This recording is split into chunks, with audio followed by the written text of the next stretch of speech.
Those verses, I got a question for you. After all, it is, remember, Csehy Summer School of Music. Here's my question for those of you who were last week. In that stanza 9, what did we talk about? What Old Testament passage and event? Who can tell me?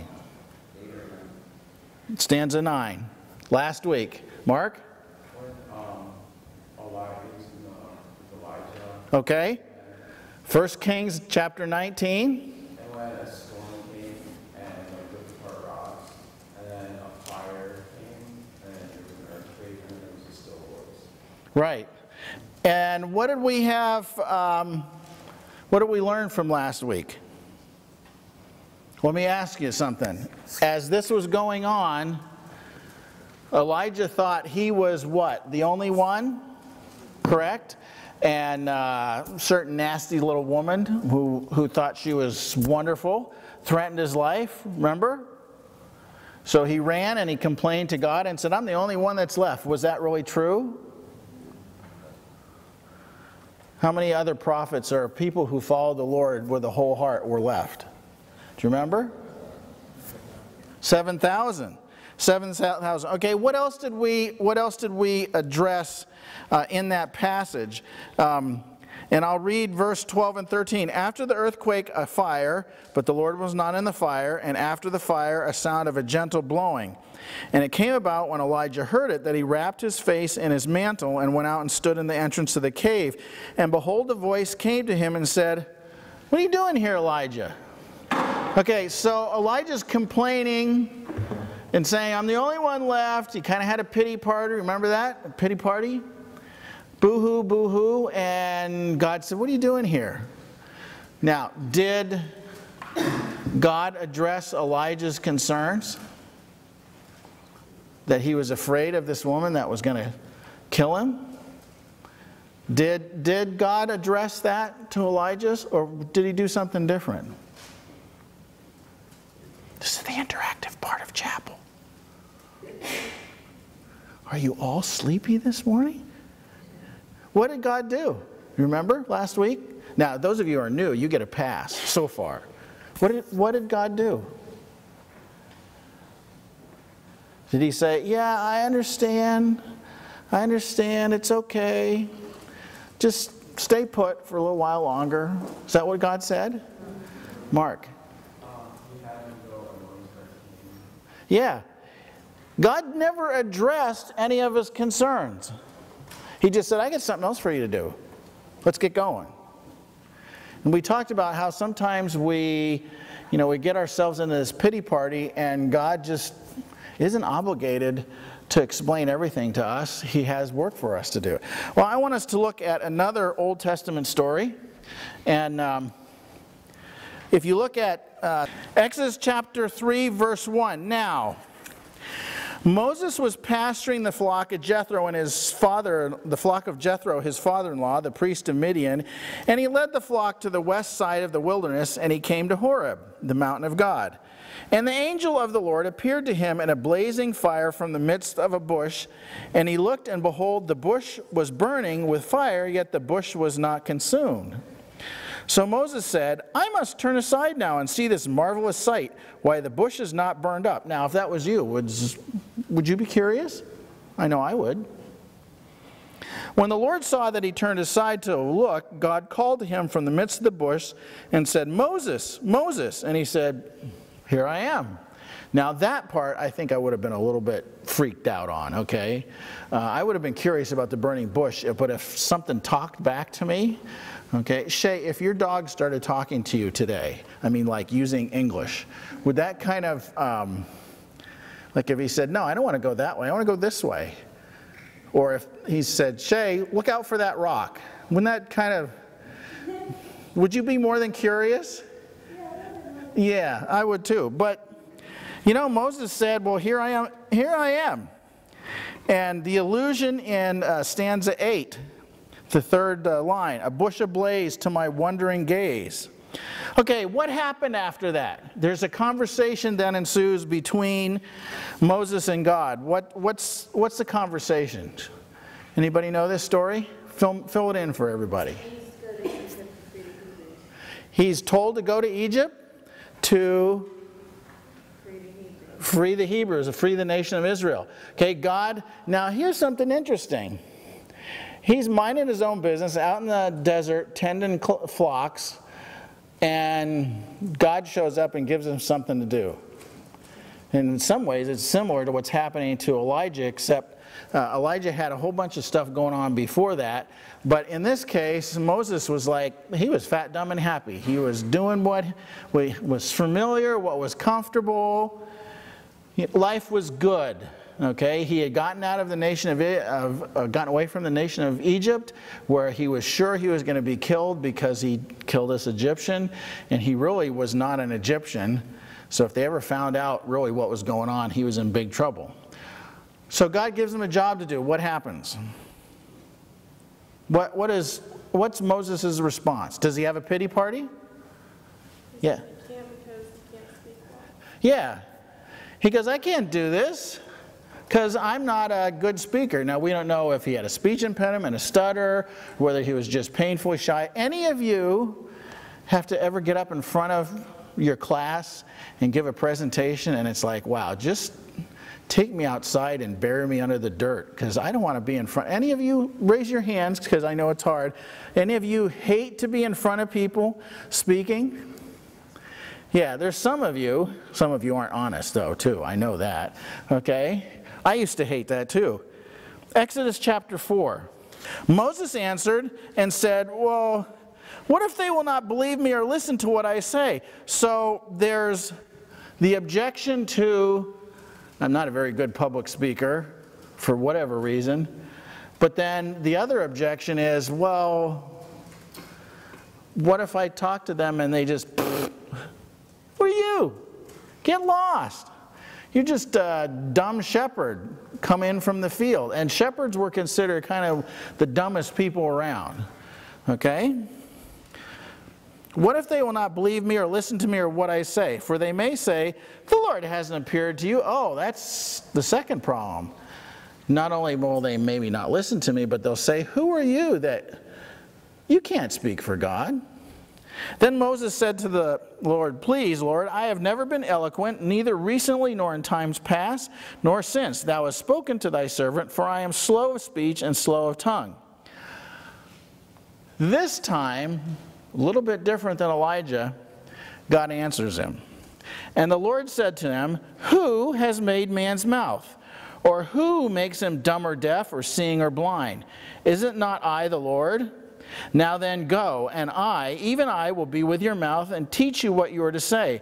But he said, please, Lord, now send the message by whomever thou wilt. So here's the issue. Does God give a long, protracted explanation to Moses about how he's going to solve Moses' speech problem and credibility problem and all the things that Moses has a hesitation about? Does God give him a long explanation? He doesn't. What does he start with? He declares who he is. He says, look, I'm God. I created you. I created everything around you. You think that I can't handle this? And then boom, he's off and running. What's the problem? Even after God gives that explanation, what's the problem?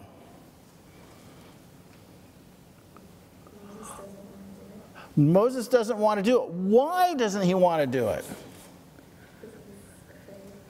He's afraid, but why should he be afraid? Because the one who created Moses and his mouth and all the world around him just told him, I got it covered. I'm in control. Why?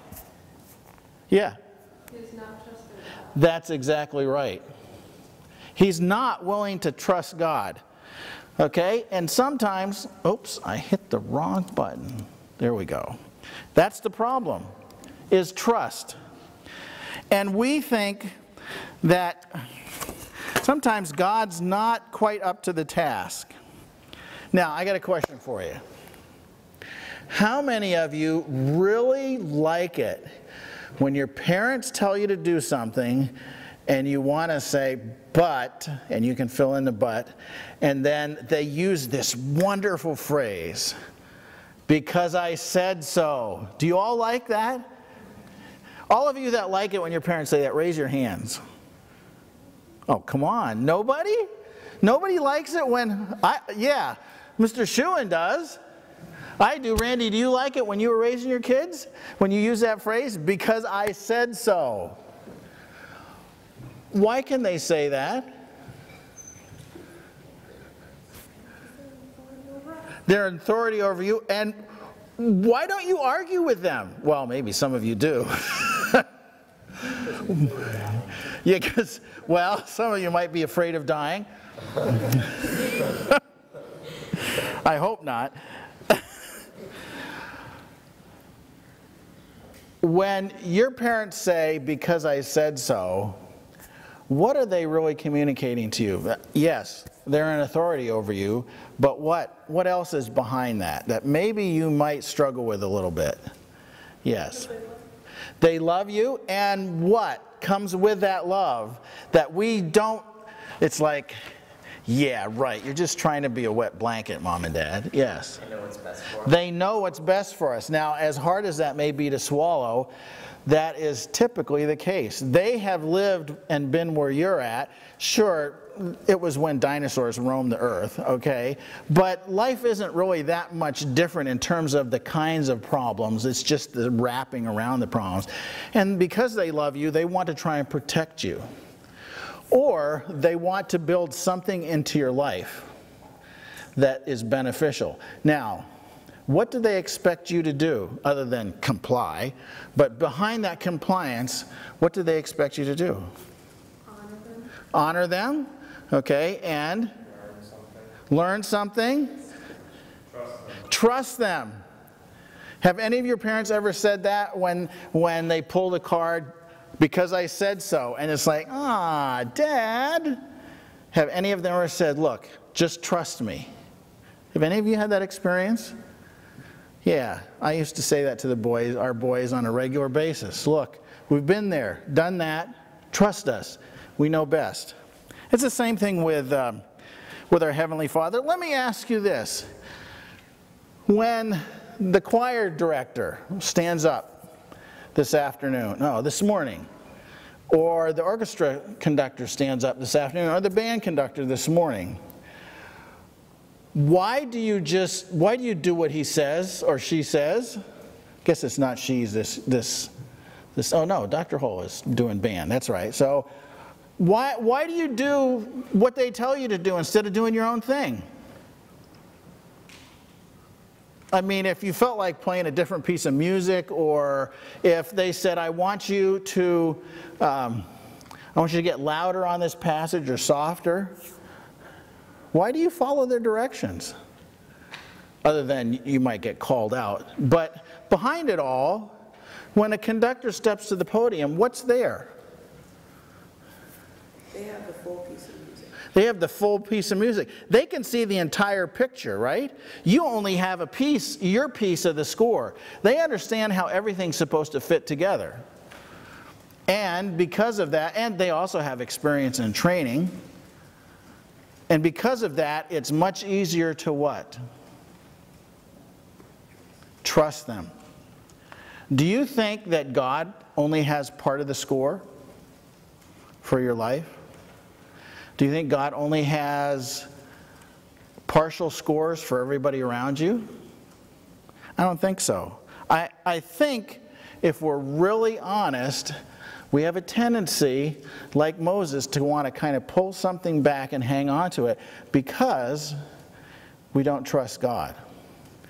And that distrust of God at that moment in our lives is really saying, I've come to realize in my life, you're not adequate. God, you're not adequate. And as soon as I verbalize that or mentally think that, I realize how absolutely ridiculous that is. Do you realize how ridiculous that is? The God who created you, created this world, is not adequate. Do you understand how that hurts God? He loves you. He wants the best for you. He sees the whole picture. He's got the entire score.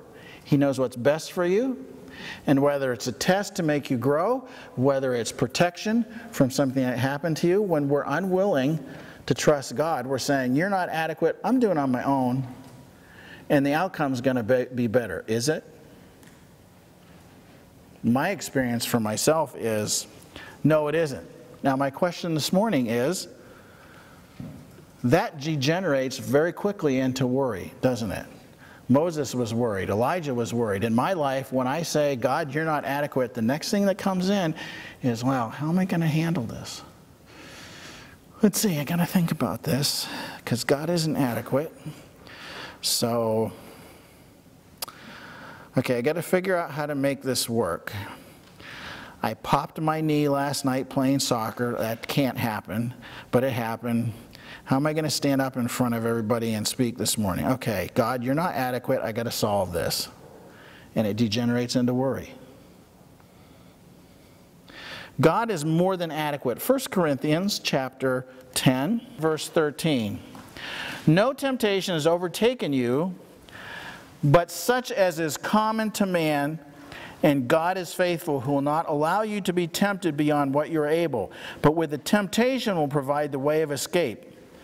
Also, that you may be able to endure it. When it comes to temptation in our lives, I have something I got to tell you. You're not unique.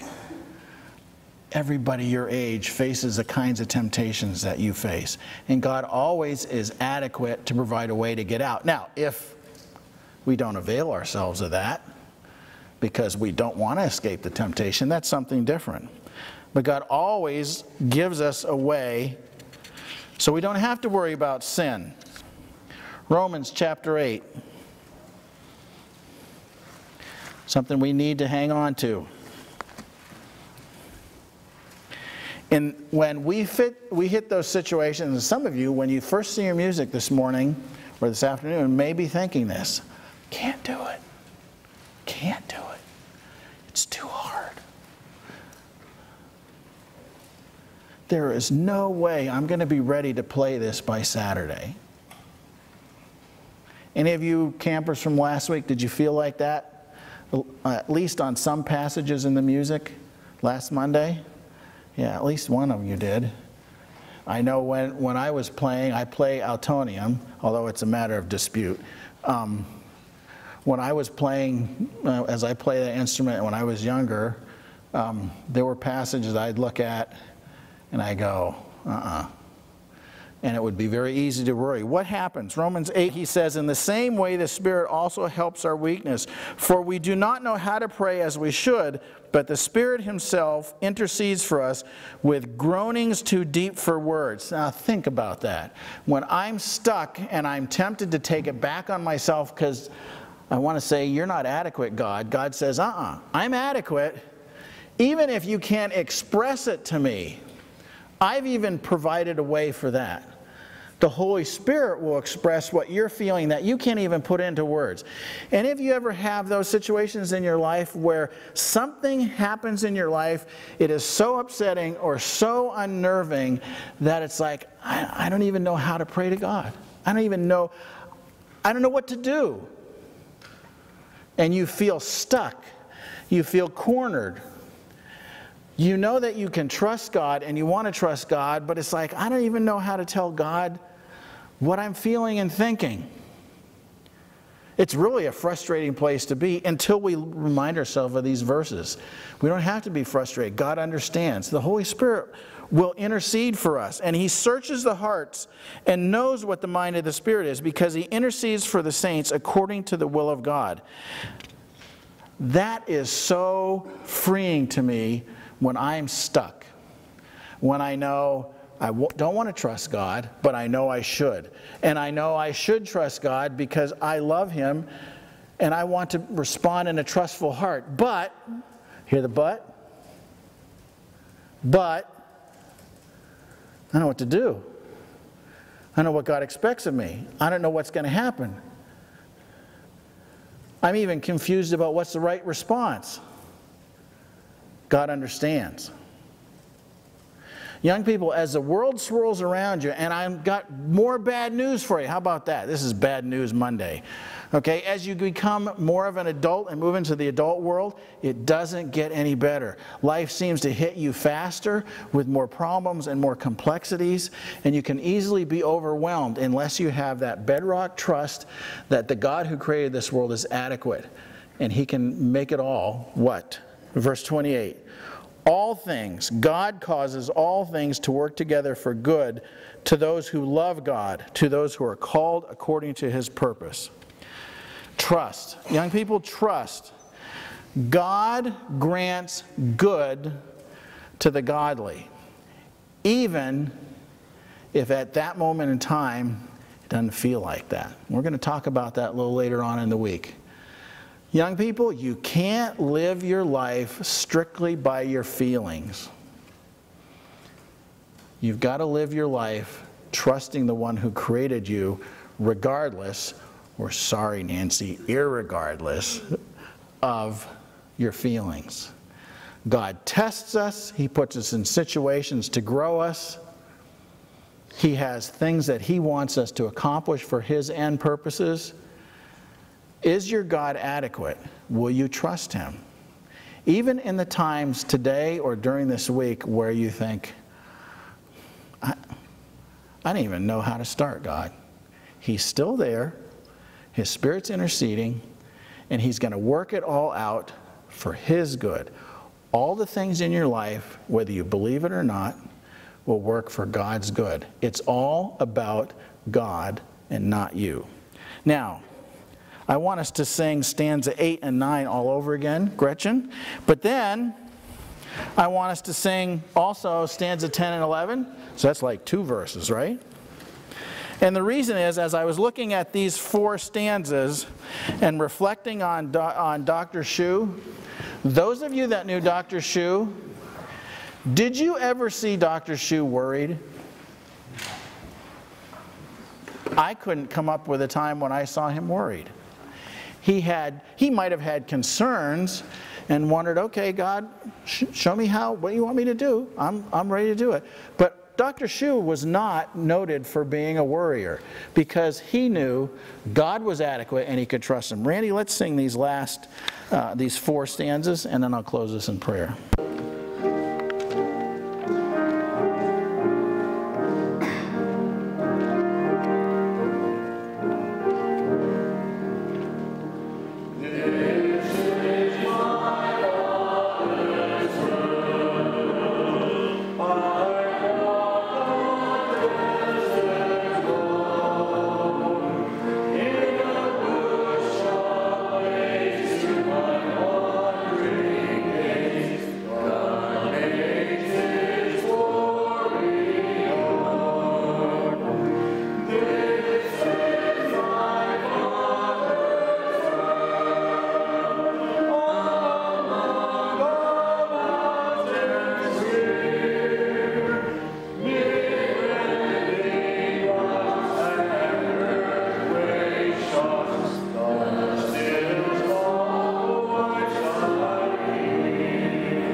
We understand you created the world we live in. You created who we are. And you love us. And you have given us a pledge of deathless love. We can trust you. Father, cause us not to worry. Cause us to trust you amidst any circumstance in life. Father, cause us to fall fully on your care, your watch care, as we saw modeled by Dr. Csehy, as we go through this day and through this week. In Jesus' name, amen.